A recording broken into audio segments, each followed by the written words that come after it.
എന്റെ പ്രിയപ്പെട്ട സഹോദരങ്ങൾ, നമ്മുടെ ഇന്നത്തെ സ്കൂളിൽ പഠിക്കണ ഈ അടുത്ത് ഒരു 7ാം ക്ലാസ്സിലും കണ്ടപ്പോൾ 12 വയസ്സുള്ളൊരു പെൺകുട്ടി പറയുക, എനിക്കറിയാം 20ഓളം വിദ്യാർത്ഥികൾ നിങ്ങളുടെ കൂടെ പെൺകുട്ടികൾ വരെ അടിക്കുക, പിന്നല്ലേ ആണുങ്ങളൊക്കെ അടിക്കണ കാലമൊക്കെ ഇപ്പൊ പെൺപിള്ളാർ വരെ അടിക്കുക.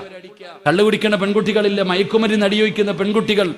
12 വയസ്സുള്ള പെൺകുട്ടികളുടെ കഥ പറയുമ്പോൾ നിങ്ങൾ ചിന്തിച്ചു നോക്കിക്ക് എവിടെ എത്തിയെന്ന്. ഇന്നും എന്നെ ഒരു ചെറുപ്പക്കാരൻ പറഞ്ഞു, ഉസ്താദെ ഞങ്ങളുടെ നാട്ടിൽ വയലുണ്ട്, മദ്രസയിൽ പഠിച്ച പള്ളിയിൽ നിസ്കരിക്കാൻ വന്നിരുന്നവന്മാരെ കഞ്ചാവ് അടിക്കുന്നുണ്ടെന്ന് പറയണേന്ന്. അള്ളാഹു നമ്മുടെ മക്കളെ കാക്കുമാറാകട്ടെ, ആമീൻ പറയടോ. എത്രത്തോളം കുട്ടികൾ അടിക്കുക പരസ്യമായിട്ട്. ഈ അടുത്ത് ഞാനൊരു വീഡിയോ കണ്ടു. ഒരു വീഡിയോ കാണുമ്പോൾ കുറെ മുസ്ലിം പെൺകുട്ടികൾ ഇങ്ങനെ വളഞ്ഞിരിക്കുന്നു, എന്തോ ചടങ്ങ. മുസ്ലിം പെൺകുട്ടികൾ അപ്പൊ ഇങ്ങനെ കുപ്പി പൊട്ടിക്കുന്നുണ്ട്.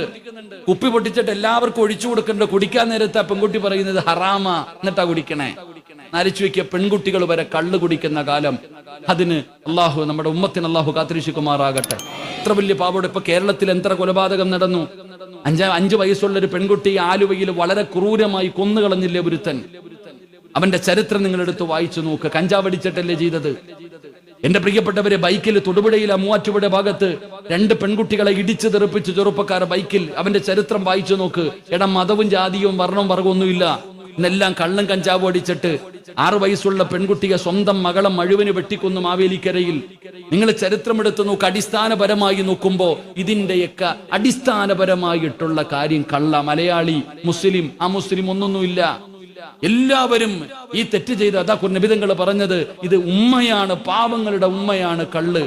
എന്റെ പ്രിയപ്പെട്ടവരെ, മയക്കുമരുന്നിന്റെ അടിമയായി നമ്മുടെ മക്കൾ, യുവതലമുറ കള്ളും കഞ്ചാവും മയക്കുമരുന്നും അടിച്ചുകൊണ്ട് നടക്കുന്ന കാലം. അള്ളാഹു നമ്മളെ കാത്തിരക്ഷിക്കുമാറാകട്ടെ. തിരുത്താനും ആരുമില്ല.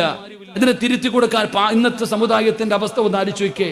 ഇന്നത്തെ സമുദായം അള്ളാഹയെ പേടിയുണ്ടോ നമുക്ക് ആർക്കെങ്കിലും? ഇവിടെ പണ്ട് പേടിയാടോ, ഒരു വീടി വലിക്കാൻ പേടി, ഒരു വീടി വലിക്കാൻ പേടിയായിരുന്നു. ഒന്ന് പുകയ്ക്കട പേടിയാ. എന്റെ പ്രിയപ്പെട്ട സഹോദരങ്ങളെ, കള്ളു കുടിക്കാൻ പേടിയായിരുന്നു. ഇന്ന് പാപം ചെയ്യാൻ ഒരു തന്തയുടെ മുമ്പിൽ വെച്ചുകൊണ്ട് വേണേ വലിക്കും മക്കൾ. അല്ലാഹു കാക്കുമാറാകട്ടെ.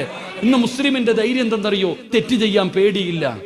ഇവിടെ തെറ്റും ചെയ്യും, ശരിയും ഒന്നുപോലെ ചെയ്യും. ഉദാഹരണം ഞാൻ ചോദിക്കട്ടെ. ഒരു 15 വർഷം മുമ്പ്, പ്രായമുള്ളവരൊക്കെ ഇരിക്കുന്നല്ലോ, ഒരു 15 വർഷം മുമ്പ് അള്ളാഹുവിന്റെ പള്ളിയിൽ നിസ്കരിക്കാൻ വരുന്ന ഏതെങ്കിലും ഒരു മനുഷ്യൻ കള്ളു കുടിക്കോ? കള്ളു കുടിക്കോ? നിങ്ങളെന്താ വെടി കൊണ്ടതുപോലെ ഇരിക്കണം, പറ മനുഷ്യന്മാരെ കുടിക്കോ? പള്ളിക്ക് നിസ്കരിക്കാൻ വരുന്ന ഏതെങ്കിലും ഒരു മഹ്ലൂക്ക് കള്ളു കുടിക്കോ? പത്ത കാര്യമില്ല. 15 കൊല്ലം മുമ്പ് ഉണ്ടോ? പള്ളി വരുന്ന ഏതെങ്കിലും ഒരുത്തൻ കള്ളു കുടിക്കോ? കള്ളു കുടിക്കുന്ന ഏതെങ്കിലും ഒരുത്തൻ നിസ്കരിക്കാൻ വരുവോ? വ്യഭിചരിക്കുന്ന ഏതെങ്കിലും ഒരുത്തൻ പള്ളി വരുവോ? പള്ളി വരുന്ന ഒരുത്തൻ വ്യഭിചരിക്കുവോ? ഇല്ല. പലിശ കച്ചവടം നടത്തുമ്പം പള്ളി വരൂല. പള്ളി വരുന്നവൻ പലിശ കച്ചവടം നടത്തില്ല. ഇത് പണ്ട്. എന്നാ നാളെ മറ്റന്നാൾ വെള്ളിയാഴ്ചയാ. നിങ്ങൾ പള്ളി നോക്ക്. കള്ളു കുടിക്കുന്നവന് നിസ്കരിക്കാൻ പള്ളിയിൽ വരും. അള്ളാഹു നമ്മളെ കാക്കുമാറാകട്ടെ. വരൂലേ? ഇപ്പൊ കള്ളു കുടിക്കുന്നവൻ നിസ്കരിക്കാൻ പള്ളി വരുവോ? നിങ്ങൾ എന്താ ഇങ്ങനെ ഇരിക്കണം? ഉള്ളത് പറ. വരുവോ? ഇതാ അവൻ നിസ്കരിക്കുകയും ചെയ്യും, പേവെള്ളം അടിക്കുകയും ചെയ്യും, കഞ്ചാവ് അടിക്കുകയും ചെയ്യും, മയക്കുമരുന്ന് ഉപയോഗിക്കുകയും ചെയ്യും, പള്ളിക്ക് നിസ്കരിക്കാനും വരും. ഒന്നാലോചിക്കേ. വ്യഭിചരിക്കുന്നവൻ പണ്ട് പള്ളിയിൽ കയറില്ല. ഇപ്പൊ വ്യഭിചരിക്കുന്നവൻ പള്ളി പരിപാലിക്കുന്ന കാലം. അള്ളാഹു കാക്കുമാറാകട്ടെ. അള്ളാഹു കാക്കുമാറാകട്ടെ. എന്റെ പ്രിയപ്പെട്ട സഹോദരങ്ങളെ, പണ്ട് പലിശക്കാരൻ പള്ളി കയറൂല. ഇന്ന് പലിശക്കാരൻ പള്ളിക്കകത്ത് കയറും. ഞാന് എന്റെ വൈഫും മക്കളും കൂടെ ഞാനിങ്ങനെ വണ്ടിയിലിരിക്കുമ്പോ ഒരമ്മ എന്റെ അടുത്ത് വന്നിട്ട് ചോദിച്ചു, ഓണ ബമ്പർ ഇത്ര 10 കോടിയും കണ്ടായിരുന്നു കഴിഞ്ഞ വർഷം.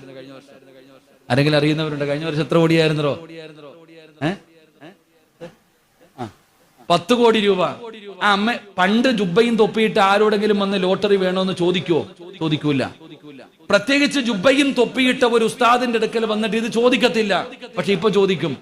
ആ അമ്മ എന്റെ അടുത്ത് വന്നിട്ട് പറഞ്ഞു, ഓണ ബമ്പർ 10 കോടി. ഞാൻ ആ അമ്മയുടെ നോക്കിയിട്ട് പറഞ്ഞു, ഞങ്ങൾക്ക് ഇത് എടുത്തുകൂടാന്ന്. ഞാൻ ആ അമ്മയുടെ മുഖത്ത് നോക്കിയിട്ട് പറഞ്ഞു, ഇത് ഞങ്ങൾക്ക് എടുത്തൂടാ. പാവ അമ്മ. എന്നെ നോക്കിയിട്ടൊന്ന് ചിരിച്ചു ആ അമ്മ. അള്ളാഹു അമ്മയ്ക്ക് ദീർഘായുസ്സ് കൊടുക്കുമാറാകട്ടെ. ആമീൻ പറയടോ. ആ അമ്മ എന്നെ നോക്കിയിട്ടൊന്ന് ചിരിച്ചു. ഞാൻ ചോദിച്ചു, എന്തേ അമ്മ ചിരിക്കണേ? ഇല്ല മോനെ, നിങ്ങളുടെ ഒരു കാക്കാടെ കടയെന്നാ ഞാനിത് എടുത്തോണ്ട് വന്നേന്ന്. അള്ളാഹു. ആ അമ്മ പറഞ്ഞ മറുപടി, ആ പാവം നമ്മുടെ ഒരു സമുദായത്തിലെ ഒരു കാക്കാടെ കടയിലെ ഏജന്റാ. അവനെ കച്ചവടം ചെയ്യാം.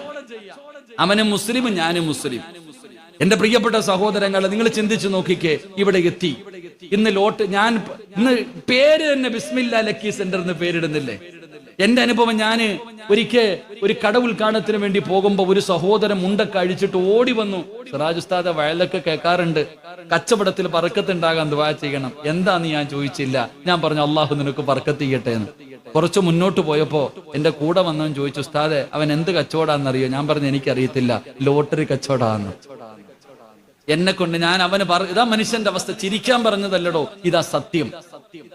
ഇപ്പൊ തന്നെ നോക്കിയേ, കേരളത്തിൽ ഏറ്റവും കൂടുതൽ ഇപ്പൊ ഓണ ബമ്പർ ഏറ്റവും കൂടുതൽ കോടിക്കണക്കിന് രൂപ ഇപ്പൊ തന്നെ കച്ചവടം കഴിഞ്ഞു. 25 കോടിയാ ഓണ ബമ്പർ. അള്ളാഹു നമുക്ക് ഈമാൻ തരുമാറാകട്ടെ. അള്ളാഹ് ഈമാൻ തരുമാറാകട്ടെ. ദയവ് ചെയ്ത് ആരും എടുക്കരുത്. കഴിഞ്ഞ വർഷം 10 കോടി അടിച്ചവൻ തന്നെ പറഞ്ഞു 1400 കൊല്ലം മുമ്പ് ഖുർആൻ പറഞ്ഞിട്ടുണ്ട് ഈ സാധനം എടുക്കരുതെന്ന്. ഹറാമും പലിശയുമായി നീ ബന്ധപ്പെടരുത് എന്ന്.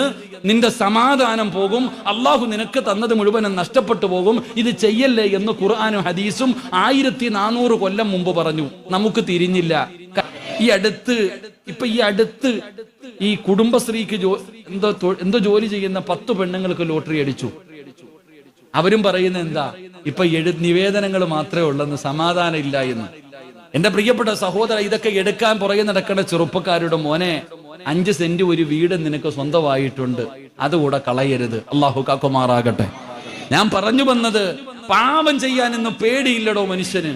നിസ്കരിക്കുകയും ചെയ്യും, കള്ളും കുടിക്കും, കഞ്ചാവടിക്കും, പേടിയില്ല.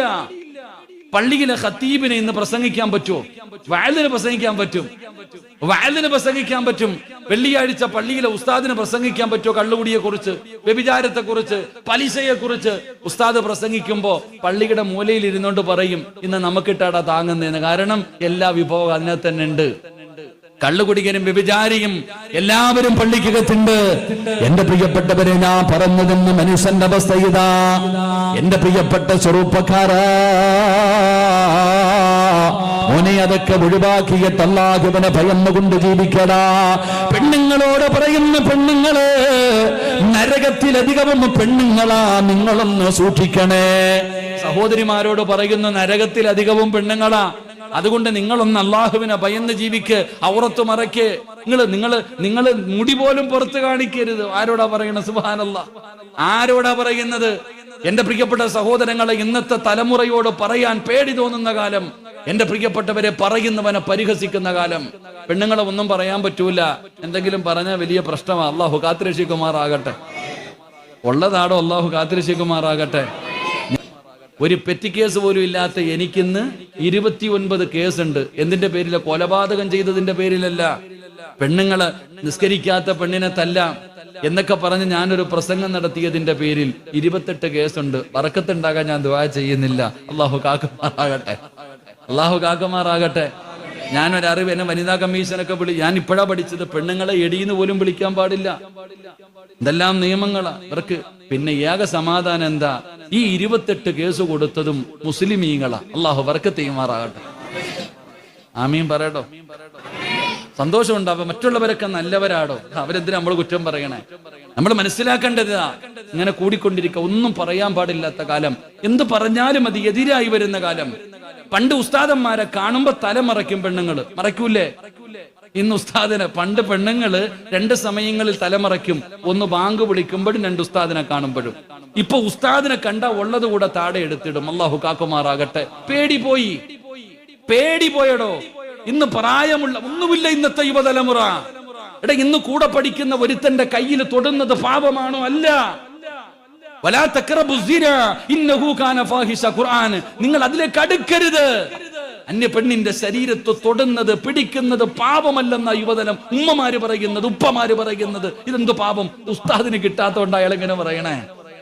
ഇന്ന് കൂടെ പഠിക്കുന്നവൻ തൊട്ട പാപമല്ലാത്ത കാലം. ഇതൊക്കെ ഇന്ന് അനുവദനീയ, ഹലാലായതുപോലെ നിസ്സാരമായിട്ട് ഇന്ന് ഭയമില്ല. എന്റെ പ്രിയപ്പെട്ട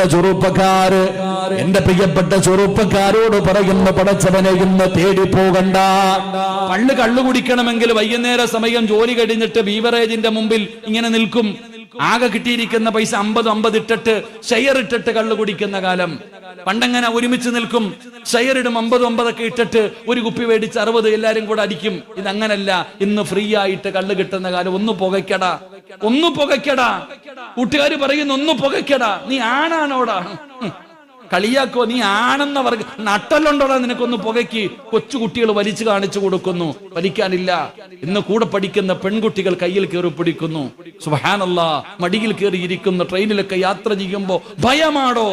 എടുത്ത് ബാംഗ്ലൂരിലേക്ക് ബസ് ഓടിക്കുന്ന ഒരു ചെറുപ്പക്കാരൻ പറഞ്ഞു, ഉസ്താദ് പേടിയാ ഉസ്താദ്. നമ്മുടെ ഉമ്മത്തിന്റെ അവസ്ഥ അള്ളാഹു നമ്മളെ കാത്തിരക്ഷിക്കുമാറാകട്ടെ.